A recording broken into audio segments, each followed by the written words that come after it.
ఈ లోకంలో శాశ్వతమైనదంటూ ఏది కూడా లేదు.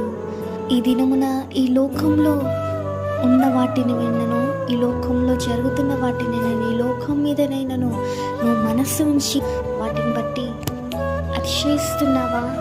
అవే సమస్తము, అవే సర్వము అనుకుంటున్నావా? కానీ దేవుడు ఈ దినమున నీతో అంటున్న మాట, లోకము దాని ఆశ సమస్తము గతించును, ఆకాశము భూమి లోకంలో ఉన్నవంతయు గతించును అని నా మాటలు ఎన్నడూ కూడా గతింపవు అని ఆయన వాక్యం సెలవిస్తుంది. ఈ లోకంలో ఉన్నది ఏది కూడా శాశ్వతమైనది కాదు. ఈ లోకమే శాశ్వతమైనది కాదు.